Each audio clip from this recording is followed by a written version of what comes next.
Me alegro mucho de lo a todo acá, en esta tercera versión de los catálogos de paisaje del agua. Para mí es un honor poder ver caras conocidas, gente que está en proceso y gente que ya es como parte de la casa del inventario del mapa. Creo que es una muy buena experiencia poder plantearse a presentar los proyectos, no solo con proyectos terminados y como investigaciones terminadas, sino que, como mismo dice como el título del seminario, investigaciones en proceso, porque creo que una cosa que es fundamental es poder mostrar en qué va cada una de las investigaciones que tienen ustedes y poder reflexionar sobre no solo lo que están desarrollando, sino que con como la forma en que esto se discute con los otros. Estaba revisando y tengo dos citas que me parece que pueden ayudar como a partir con la conversación. Una es de Jean Macbeth, que dice que el paisaje es la naturaleza y también la historia, la cultura, el territorio, el horizonte, y también más allá del límite de lo que se ve, lo que se siente, lo que se huele. Y creo que es bien importante, pensando en los paisajes del agua y cómo ustedes están como construyendo este imaginario del agua, cómo en el fondo ustedes se imaginan que son estos paisajes. Y después, por otro lado, encontré otra cita de Anita Berritzbeck, que ya saben que me fascina cómo plantea los temas, y que dice que son los campos de acción de la arquitectura del paisaje donde se produce y reproduce el límite entre la naturaleza y el paisaje, pensando en el fondo que los paisajes en los que ustedes, muchos de ustedes están trabajando, tienen que ver con paisajes prístinos, pero otras veces también tiene que ver como con la construcción de una idea de paisaje. Y en ese sentido, dice Anita, la disciplina del paisaje se expande cuando el desarrollo humano aumenta, el capital se acumula y la degradación medioambiental se incrementa, provocando cambios en uno, dos o todos los campos. Creo que es en el fondo como una provocación para ver de qué manera en el fondo ustedes pueden pensar estas propuestas y pensar en el fondo cómo son los imaginarios posibles de los paisajes del agua en el contexto en el que estamos. Tuvimos la presentación de Patricio Pliskov a principios del semestre con la charla inaugural del mapa, donde nos hablaba que, para decirlo en sus propias palabras, que el cambio climático es inequívoco, y que los sistemas naturales han sido impactados y que la incidencia humana en ellos es inequívoca. Entonces, ¿cómo nos imaginamos estos paisajes del agua como en ese contexto, en el contexto en el que estamos ahora y en el que nos vamos a tener que hacer cargo de aquí en adelante? Que muchas gracias por invitarme y espero que sea una buena sesión junto con la de mañana y pasado. Muchas gracias, Ale. Yo también les doy la más cordial bienvenida a la versión 2023 del seminario Los catálogos del paisaje del agua, investigaciones en proceso. Indicar que destacamos el día de hoy, mañana y pasado los valiosos procesos de investigación de nuestros y nuestras estudiantes e invitados, permitiendo establecer así un panorama de actualización en torno a lo que investigamos, que, como bien decía Ale, es el paisaje del agua, nuestra mayor motivación. El eje fundamental de esta instancia es, además de socializar los temas de nuestros alumnos, es relevar material de investigación en proceso que es siempre dinámico y potencialmente fuerte en su estructura para en un futuro también ser parte de acciones reales y concretas sobre el territorio, estableciendo así una red lo suficientemente informada para poder actuar.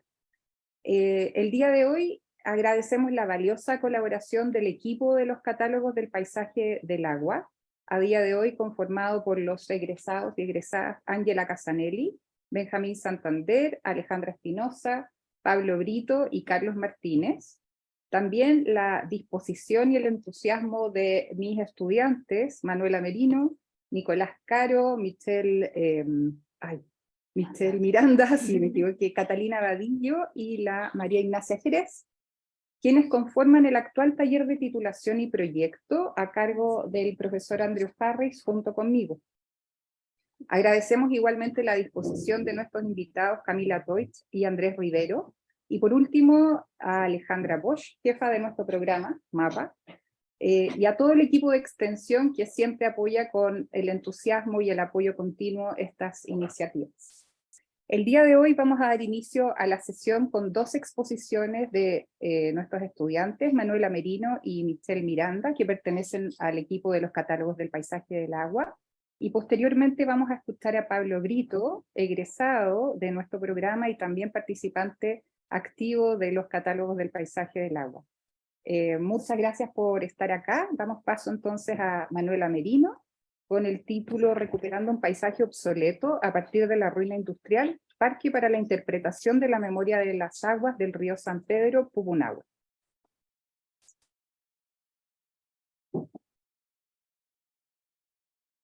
Ya.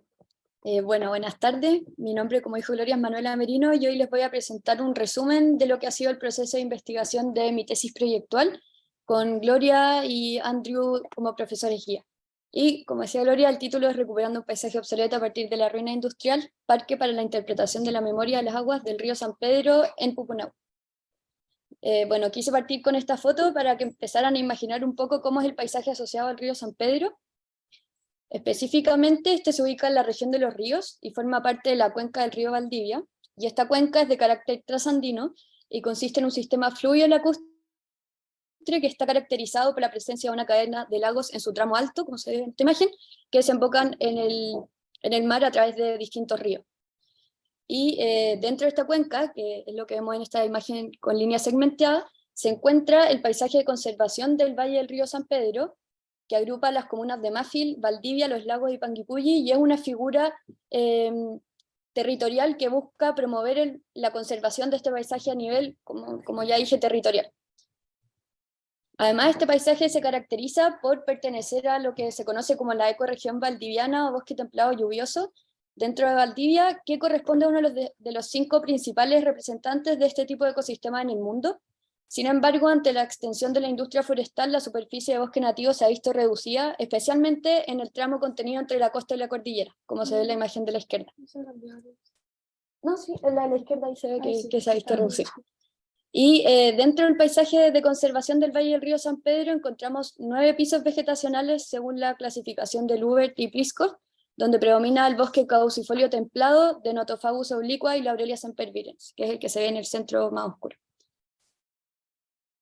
Ahora bien, volviendo al río San Pedro, este consiste en el río efluente del lago Riñihue, y que cuando confluye con el río Quinchilca, que es el que vemos aquí, daría origen a lo que técnicamente se conoce como el río Calle Calle. Sin embargo, para las comunidades de la zona, como por ejemplo las comunidades de Los Lagos y Antilhue, el río San Pedro continuaría más allá de esta confluencia, asociándose el Calle a lo urbano.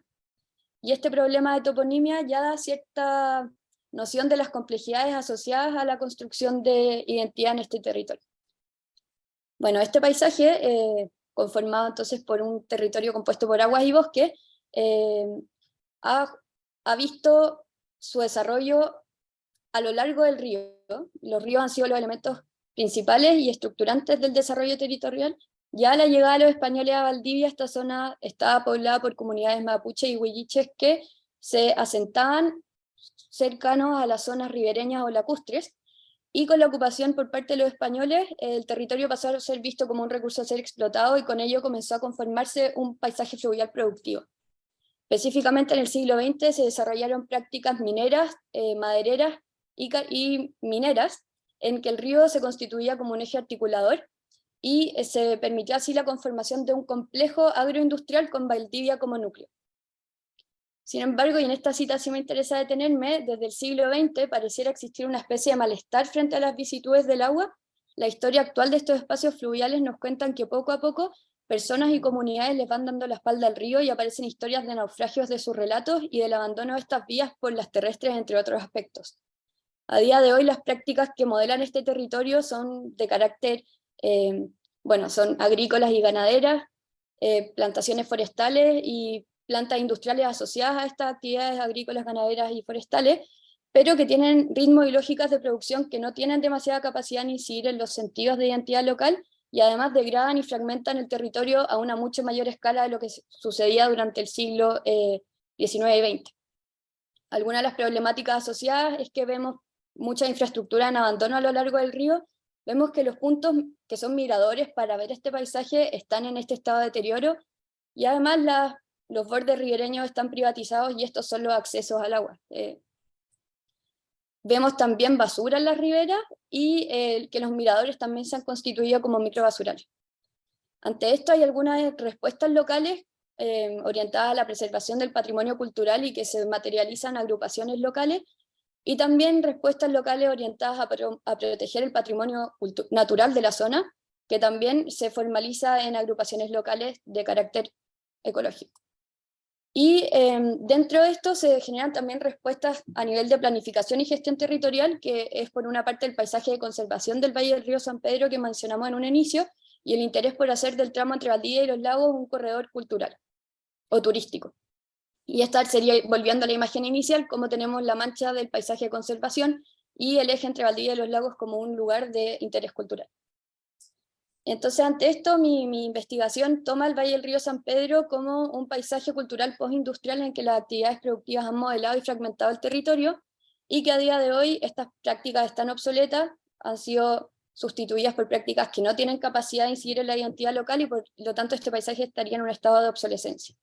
Sin embargo, los remanentes de bosque nativos, las ruinas industriales y los pocos accesos al agua se constituirían como elementos de memoria y de resistencia, y como lugares en los que se podría recuperar y articular lo cultural y lo natural. Y bueno, ya como tema proyectual, que esto no voy a profundizar mucho en la presentación, el parque sería una oportunidad para poner en valor este territorio y recuperarlo. El agua se experimenta a través de pocos accesos en playas como en Antilhue, como patio trasero de las viviendas, a través de cruces como en esta barcaza en el sector de San Javier, o en algunos muy pocos puntos de espacio público como sería el parque costanera en los lagos. El bosque, por su parte, predominan las plantaciones forestales y las praderas también han disminuido el área de bosque nativo. Hoy en día el bosque nativo se ve más bien en las riberas y en relictos muy pequeños dentro de las laderas. En esta imagen vemos cómo se ha aumentado como ese color gris las plantaciones forestales y cómo hoy día el bosque caducifolio entre Valdivia y los lagos se ve sumamente reducido. Y en rojo serían las áreas de conservación. Además, las ruinas, tenemos por ejemplo la ruina de la planta purificadora de carbones, que es donde yo voy a desarrollar mi proyecto. Tenemos estaciones y objetos ferroviarios dispuestos a lo largo del territorio, que hoy día son viviendas o están en estado de abandono, y también puentes que permiten atravesar el río y demuestran la presencia industrial a lo largo de este. Y vemos también cómo las ruinas predominan entre Valdivia y los lagos, y toda la oferta turística, que son estos puntitos que se ven arriba y abajo, tiende hacia la zona de Valdivia. Bueno, yo elijo como punto de desarrollo de esta recuperación del paisaje la ruina, y propongo que la ruina es un escenario para nuevas formas, específicamente la planta procesadora de carbones en Pucunahue, porque reúne el acceso al agua, reúne relictos de bosque nativo y reúne el patrimonio industrial en un mismo sitio. Si vemos el desplazamiento en la foto aérea, esta se ubica en una de las terrazas fluviales del río, en un sitio que le pertenece al Estado y que actualmente es administrado por la Dirección General de Fomento Equino y remonta del Ejército. Y además colinda con el área de conservación privada de los Notos. Si vemos este plano de emplazamiento, nos damos cuenta que está contenido por laderas y vegetación ribereña, y además hay praderas y plantaciones forestales. Uy, se ve súper mal. Bueno, en la ribera sur. Y un poco, muy rápidamente, la historia es que estas ruinas fueron un proyecto de la Corfo, un proyecto experimental para purificar el carbón de la zona y poder comercializarlo, y que en las terrazas superiores tenían viviendas obreras para los trabajadores, que son donde actualmente se encuentra el criadero del Ejército. Las ruinas hoy están en un estado de abandono. Acá vemos el proyecto original, que no se pudo construir en su totalidad por poca rentabilidad. La planta solo funcionó entre 1953 y 1965, liquidándose y desmantelándose en el 67. Y, no, se quedó pegado, perdón. A día de hoy, esto es lo que queda del proyecto original. Vemos que las ruinas se abalconan sobre el río en esta terraza fluvial, inundándose muchas veces el sitio por la fuerte pendiente y porque el suelo no es muy propenso a escurrir y infiltrar. Y además tenemos que hoy en día la vegetación está consumiendo esta ruina, habiendo principalmente maqui, quila y zarzamora como las especies predominantes, y también trepadoras como el pilpilboqui y el boqui. Este territorio se puede resumir un poco en esta ruina, y uno puede ver cómo los materiales permiten experimentar Parte de este está el acero, está el hormigón, la piedra, tanto como material constructivo, pero también como material de la zona. Y la vegetación aparece en distintas formas, así como también el agua ingresa al sitio, incluso las mismas ruinas. También se puede experimentar desde la ruina en sí misma como infraestructura, dándose relaciones de humedad, de interior y exterior, contrastes entre luces y sombras, distintos tipos de perforaciones y vanos que permiten experimentar el paisaje de distintas maneras, y también las cubiertas permiten experimentar este paisaje a nivel panorámico, considerando que hay un alto nivel de avance de la vegetación nativa y es muy difícil moverse a lo largo de este sitio y tener una idea de cómo es este paisaje. Y ahora ya muy brevemente, también se ve súper mal la foto, volviendo al sitio, proponemos entonces trabajar como a modo de master plan, canalizando e infiltrando las aguas, generando un sistema cultural de praderas y de actividades culturales. El lado izquierdo del proyecto, donde se ve esta gran mancha verde, sería más bien un área natural, mientras que hacia el lado de la ruina un área más bien cultural, y trabajando con una restitución del bosque en las laderas y en las riberas, y con plantaciones nodrizas para generar una restauración en lo que antes eran las praderas. Entonces ahí estaría el resumen, y yo lo que he estado desarrollando en mayor profundidad, que no sé por qué se ve tan mal también, es el área cultural de la zona, trabajando con jardines, claro, plataformas y ocupando las ruinas como enlaces para visualizar y permitir comprender el rol que ha tenido el agua, el bosque y la industria en la conformación de este paisaje, y para que la gente pueda interpretar desde su propia realidad este contexto. Eso ha sido un poco en lo que he estado trabajando. Muchas gracias. Gracias por Michelle Miranda. El título de Michelle es Borde como infraestructura articuladora de procesos en el paisaje, valorización del patrimonio fluvial en la ciudad de Maullín. Bueno, no sé si será necesario repetir el título y mi nombre, pero igual me presento. Buenas tardes, mi nombre es Michelle Miranda y les voy a presentar mi investigación de tesis proyectual en proceso. Quise partir con esta presentación con un dato respaldado por la Universidad Austral de Chile, que afirma que el 60% de la población vive a lo largo de los estuarios y zonas costeras, y de las 32 ciudades más grandes del mundo, 22 se localizan en los estuarios. Bajo esa perspectiva y guiando lo anterior hacia nuestra realidad nacional, caracterizada por su geografía aislada y contenida, los ríos de Chile se presentan como un medio conector entre el mar y la cordillera de los Andes, donde las desembocaduras de estos, en forma de estuario, adquieren valores ecosistémicos que han facilitado el desarrollo de la biodiversidad.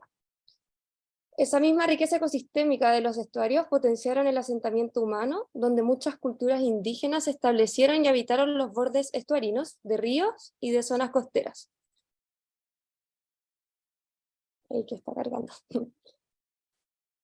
Durante el periodo de la conquista europea, los españoles a su vez comprendieron las desembocaduras de los ríos como puerta de ingreso al territorio, por lo que antiguos asentamientos indígenas posteriormente se desarrollaron como grandes ciudades. En esta imagen podemos ver un levantamiento, una selección más bien dicho, de ciudades asociadas a bordes de estuario, que se desarrollaron como grandes ciudades después de la conquista, siendo la de abajo el río Maullín y la ciudad de Maullín como el caso de estudio. Muchas de estas se desarrollaron incluso a nivel internacional, transformándose en enclaves de intercambio cultural, social y de materias primas. Es por esto que, debido a la interacción social y sincretismo cultural evidente en estos paisajes del agua, es posible interpretar que las ciudades asociadas a estuarios de Chile se conforman como paisajes culturales. Sin embargo, habitar contextos costeros se vuelve un escenario vulnerable para estas ciudades ante catástrofes naturales, no solo debido a la realidad telúrica nacional y los posibles tsunamis, sino por las fluctuaciones propias del río, las crecidas y marejadas por la influencia marina. Así fue el caso de muchas ciudades de nuestro país en el terremoto de 1960, y como se ven en las imágenes a continuación, la primera, la ciudad de Valdivia, y el caso de estudio Maullín, ambas afectadas y destruidas por esta catástrofe.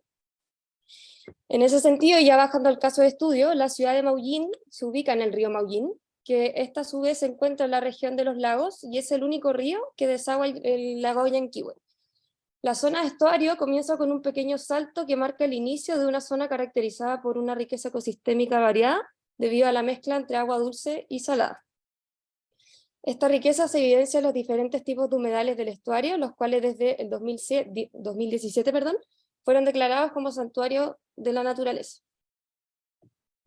Desde sus inicios, Maullín se conformó como una ciudad de borde, a partir de una trama urbana ubicada entre bosques nativos y zonas húmedas entre los ríos Maullín y Cariquilda.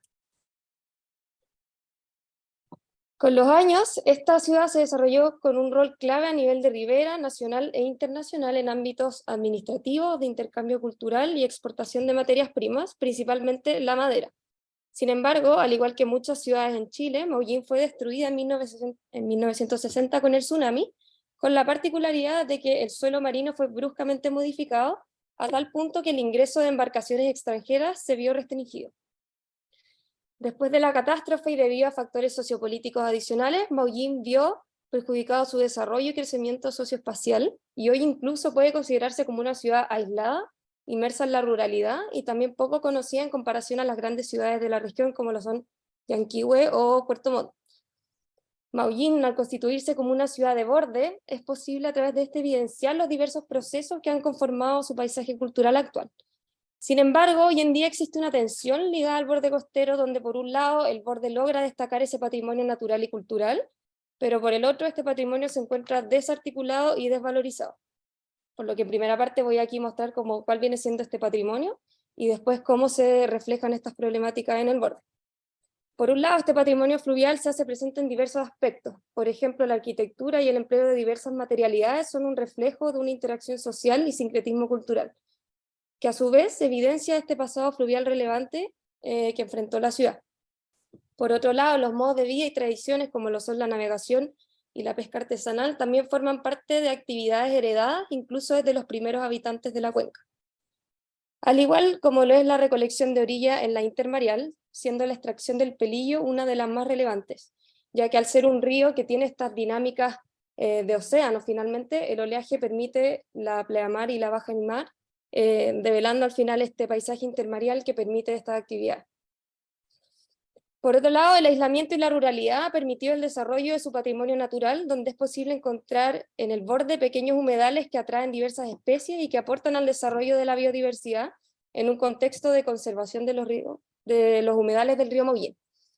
Al mismo tiempo, ese dinamismo anteriormente mencionado y las variaciones mareales conforman una intermareal extensa que, además de permitir la recolección de orilla, crea una atmósfera y cualidades escénicas únicas que varían a lo largo del día, los meses y las estaciones del año. En ese sentido, y en contraposición a la anterior, donde vamos a mostrar cuáles son las problemáticas ligadas a este borde, la mayoría de este borde costero se define como un límite duro que disocia la ciudad del río, restringe sus accesos y construye una fachada fluvial deteriorada. Muchos de los sitios y construcciones destruidas por el terremoto acabaron en sitios eriazos que han potenciado la ocupación informal y la aparición de microbasurales que dañan el borde y desamparan el patrimonio. Un ejemplo en esta fotografía es esa casa roja que se ve al fondo, que es declarada como patrimonio histórico, tiene más de 100 años y que aún así su contexto inmediato no le da el valor que requiere. En cuanto a las contenciones que buscan proteger al mismo tiempo a la ciudad, en las zonas de mayor dinamismo mareal, el muro de concreto resulta ser una solución ineficiente. Y por otro lado, aparecen este tipo de soluciones que son eficientes, pero definen un límite visual drástico y que dañan el paisaje de la ciudad. Además, es posible evidenciar a lo largo del borde remanentes materiales y escombros que después del tsunami están en deterioro, y que a la vez evidencian este pasado fluvial y la memoria local, pero que hoy no son declarados ni valorizados como un patrimonio importante para la ciudad. En ese sentido, y un poco explicando cuál va a ser la estructura de mi investigación, entendiendo el borde como proceso y entendido como el borde con un espesor y no como un límite, este evidencia procesos tanto culturales como naturales en la ciudad, que a la vez conforman un patrimonio, ¿verdad?, intangible y tangible. Y esto a su vez conforma el paisaje cultural de Maullín, donde el borde de esta ciudad se conforma como un límite disociador que por un lado no reconoce las dinámicas fluviales, lo cual la vuelve una ciudad vulnerable a desastres naturales, y por otro lado este borde inactivo en sus usos genera microbasurales, un uso informal y una fachada deteriorada. Por lo que este límite disociador, al no reconocer el patrimonio, genera una ciudad que tiene su identidad en crisis ante un paisaje dinámico como es la ciudad de Maullín,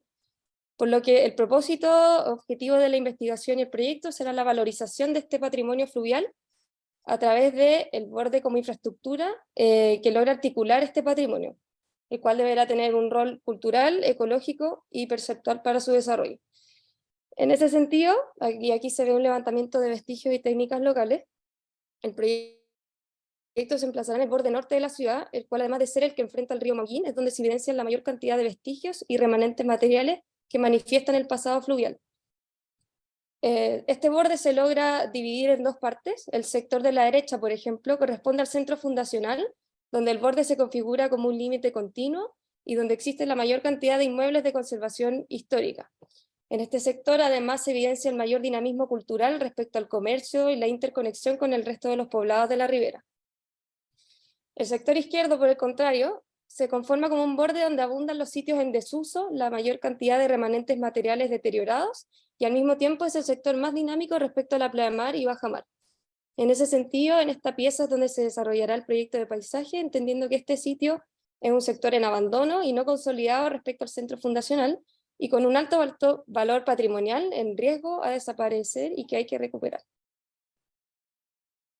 En ese sentido, el proyecto definirá sus lineamientos y estrategias proyectuales a partir de tres aspectos que se consideran fundamentales. El primero, y regresando a este mapa histórico que hizo Francisco Vidal Gormaz en 1874,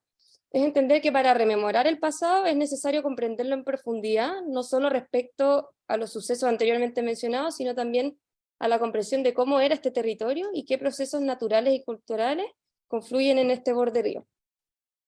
En segundo lugar, a partir de la observación detenida de vestigios y técnicas locales en el paisaje, se buscará integrar al proyecto ciertos aspectos de cada uno de ellos. Su estudio, reinterpretación y la reutilización de estos materiales permiten aprovechar lo existente y en algunos casos dar luces de sistemas constructivos pasados que pueden volver a ser incorporados en los detalles del proyecto. Y por último, con el fin de que el proyecto responda y evidencie las dinámicas del paisaje natural, se busca resaltar e incorporar la cualidad escénica de la intermareal, donde a partir del calcado de bancos de arena se define una grilla y formas que servirán como punto de partida para la definición de llenos, vacíos, recorridos y topografías en el proyecto. Y ya un poco cerrando, y que no voy a entrar mucho en detalle en lo que es el proyecto, pero este proyecto de borde, como infraestructura multipropósito, busca la creación de un bosque de mitigación, el cual además de amortiguar futuros eventos catastróficos, buscará la restauración del bosque nativo que alguna vez existió en la ciudad y que fue degradado para la explotación del territorio. Además, se busca consolidar sitios en desuso, otorgándoles nuevos programas y espacios de encuentro, de ocio, de contemplación y con fines productivos, especialmente en la recolección, secado y comercialización del perillo. Eso.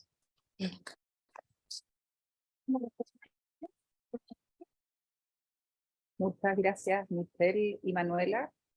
Sin duda son dos procesos y proyectos de alto interés para nosotros en el proceso de taller. Dejamos abierto un espacio de preguntas para Manuela y Michelle, previo a seguir con el arquitecto y magíster de paisaje Pablo Brito.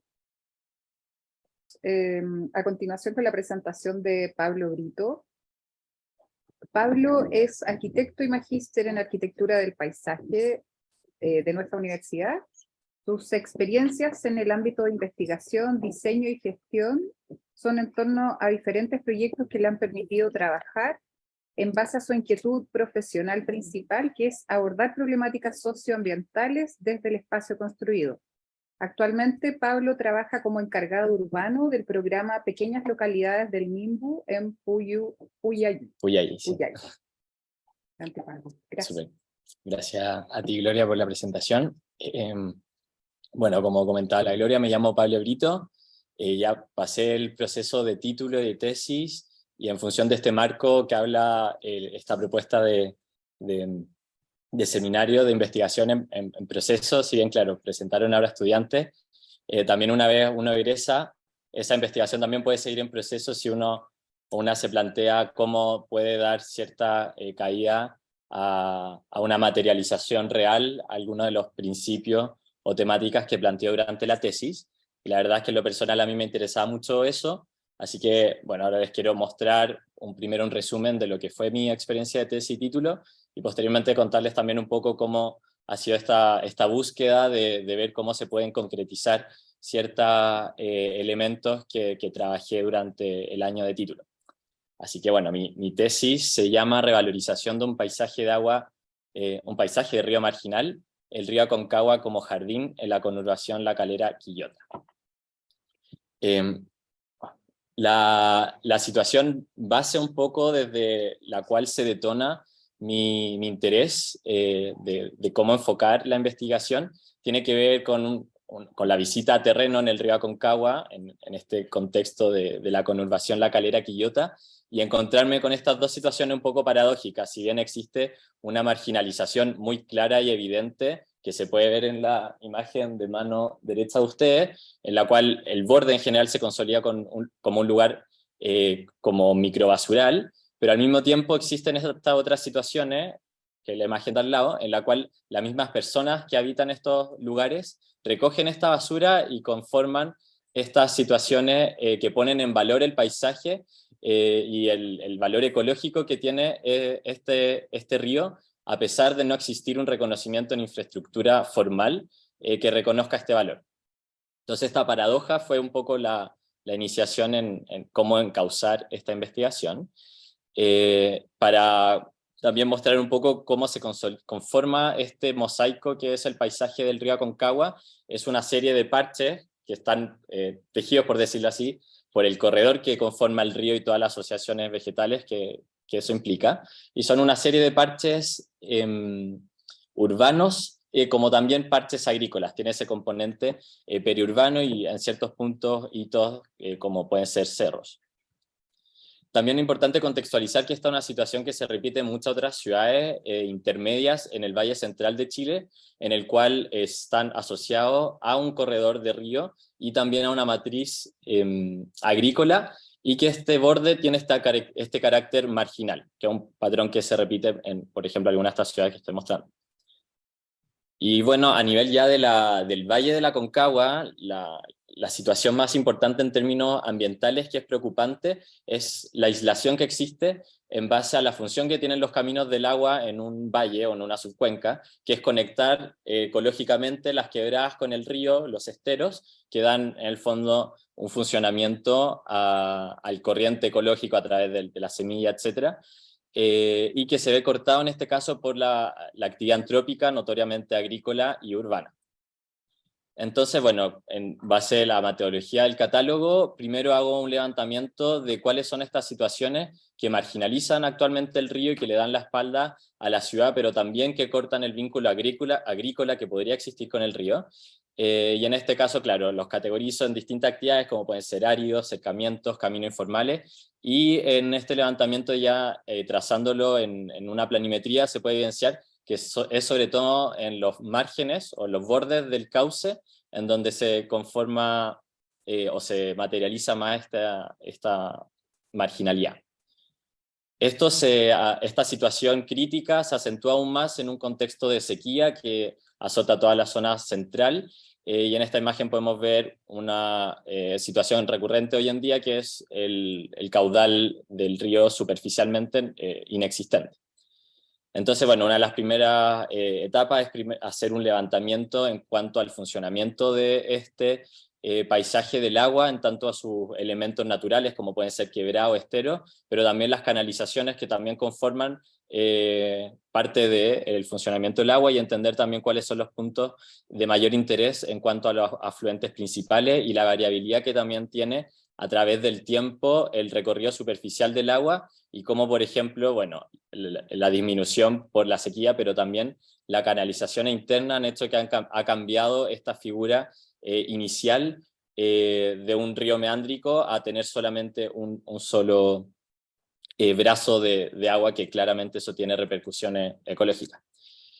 Bueno, otro elemento que también es bastante importante son las contenciones para las inundaciones, que a pesar de actualmente estar obsoletas porque no existe esa cantidad de agua, se han reinterpretado por la ciudadanía como un espacio de abalconamiento hacia el río y que se usa de manera recreativa.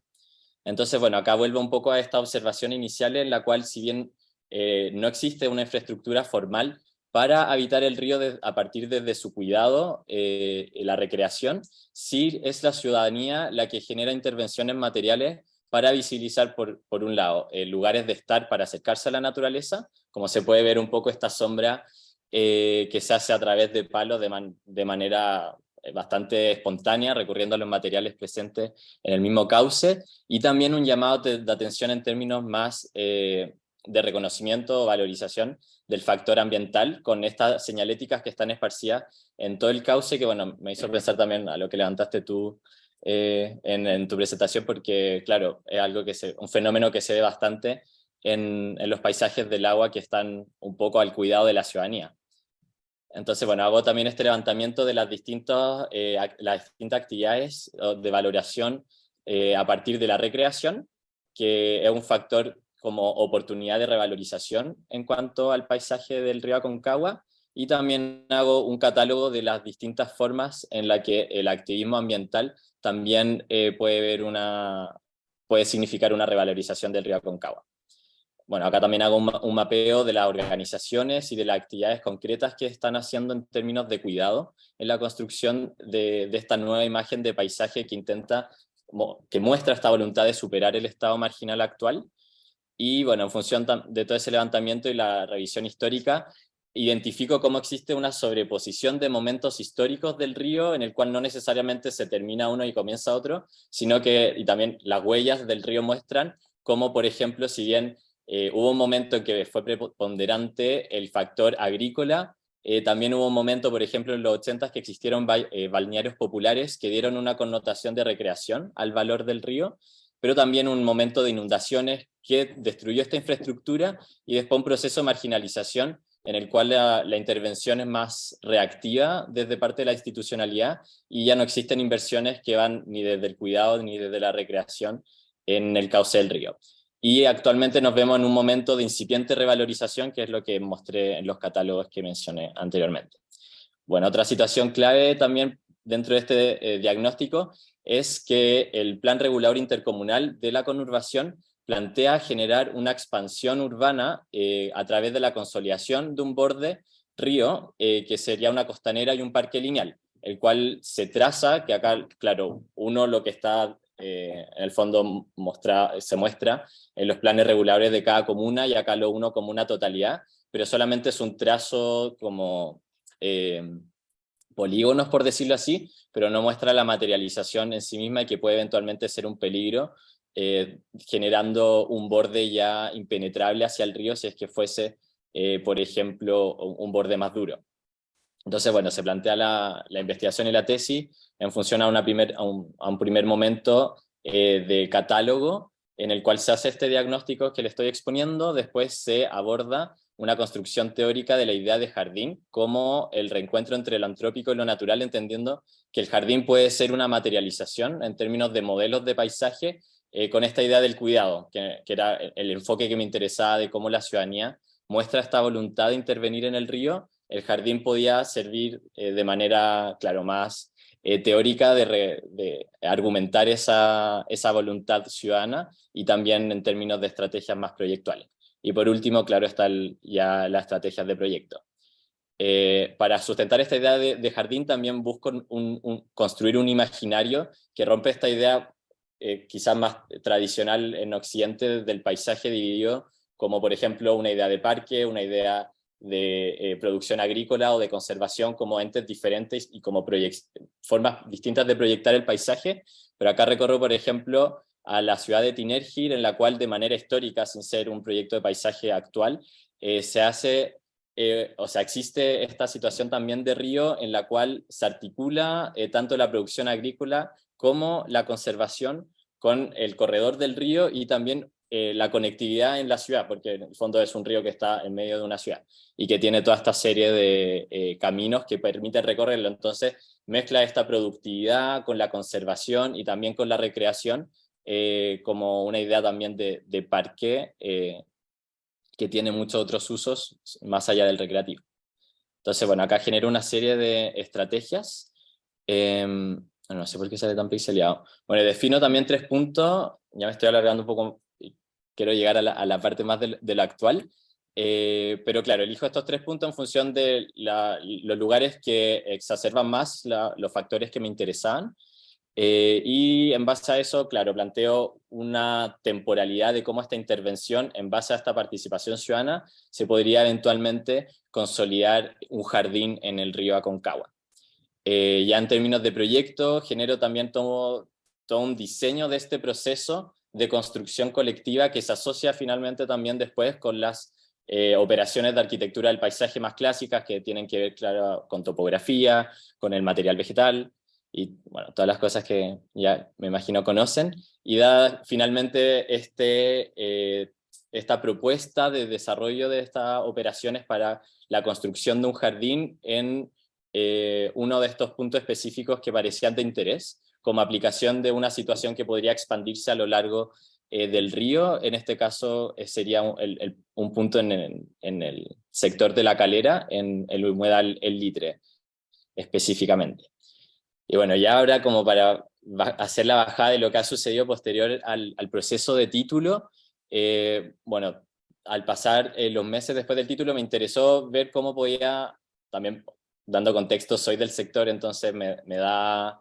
también un interés personal ver cómo todo este trabajo de un año podía de alguna manera servir con el quehacer que pueda estar haciendo tanto organizaciones como también la municipalidad y otros organismos institucionales, y empecé a tocar puertas de un lado a otro, municipalidades, llegué también a la Seremi del Minbu, y por distintos factores finalmente fue un punto que no correspondía a ninguno de los otros 3 puntos que había encontrado yo de interés en función a la investigación más teórica que había hecho yo y desde mi observación como individual, por decirlo así, guiada por la universidad. Pero una vez viendo las voluntades tanto de las organizaciones como también de los municipios, fue finalmente el punto del humedal Guaraibo el que juntaba distintos factores que pueden en el fondo facilitar una factibilidad de desarrollar eventualmente un proyecto en el mediano plazo. Para contarle un poco el contexto de este lugar, tiene el interés detonante un poco de situarse acá, que existe primero un acuerdo entre la Universidad Católica y la Municipalidad de Hijuelas, que corresponde a esta pequeña localidad de Petorquita, y bueno, Puentes UC, no sé si conocen, un programa que en el fondo une el quehacer de la universidad en todas sus facultades con las necesidades de gobiernos locales, en este caso con la Municipalidad de Hijuelas. Y bueno, a través del programa y también con ayuda de la Gloria, llegué a comunicarme con Puentes, y ahí en el fondo se hizo como una triangulación de distintos actores, una organización llamada Concagua en Resistencia que trabaja específicamente con este humedal y que tenía levantado también ya el polígono por trabajo también autoconvocado con un ingeniero ambiental, tenía levantado en el fondo este humedal Guaraibo y también una propuesta de un ¿cómo se dice? No es un mandato, pero sí un mandato municipal de RENAMO, que es una figura de protección y también de proyección de un parque municipal. Y claro, entonces, ¿cuál es el interés de, en el fondo, asociarse en este lugar? Es que está esta figura de la universidad que puede asociar distintas facultades para dar soluciones a problemáticas de la comunidad, y fue la misma comunidad que también le interesaba trabajar en este humedal, entonces se unían en el fondo esas dos perspectivas. Y bueno, también para mostrarles un poco como este esquema que realicé para la presentación, pero que se basa en función a las conversaciones y trabajo que se ha hecho en los últimos meses, es en el fondo identificar 2 temas bien clave en cuanto a la materialización, por lo menos de un proyecto que no tiene un mandante específico, que muchas veces pasa en arquitectura, que claro, se le manda a una oficina como un polígono que se tiene que desarrollar tal tipo de proyecto. Acá un poco es la inversa, es identificar una problemática y ver cómo desde la institucionalidad se pueden buscar los recursos para acercarse a un ideal que se puede construir en la academia, pero que en la realidad quizás son muchos es una asociación de pequeños actos que pueden construir esa imagen final. Entonces, claro, me parecía interesante que la academia puede tener este rol articulador entre organizaciones institucionales y la ciudadanía, en este caso esta organización que les comentaba, que Aconcagua en Resistencia, que ha hecho un trabajo igual extensivo en el levantamiento también de este humedal, y las posibilidades que entrega la municipalidad de Hijuelas y también el MIMBU, que en el otro lado, y eso también es otra de las problemáticas que muchas veces pasa, que una municipalidad puede tener una visión y la otra, y este humedal está justo en la mitad, que muchas veces pasa eso en los ríos, en los lagos, en los paisajes del agua, y también sucede una situación que es de interés y que aún puede dar mayor potencial a efectuar un proyecto acá, es que la localidad de Pachacamita está bajo el programa de pequeñas localidades del MIMBU, que es un programa que da a través de un programa un plan de desarrollo local articulado como obras de espacios públicos, una serie de fondos para desarrollar la vocación de una localidad. Y en este caso, claro, el factor río es fundamental, entonces puede tener una vialidad de financiación a través de ese programa. Entonces, claro, bueno, después viene en términos de definir cuáles pueden ser las áreas de proyecto, como si bien a partir de la tesis está esta idea global, después en función de los fondos que te exigen, generalmente definir un bien nacional de uso público que pueda tener un comodato en el cual se pueda efectuar un proyecto. Y bueno, hice un pequeño levantamiento de los tipos de fondos que podrían eventualmente aplicar para una recuperación de un humedal y para financiar también un diseño ya efectivo en esa localidad. Y bueno, ya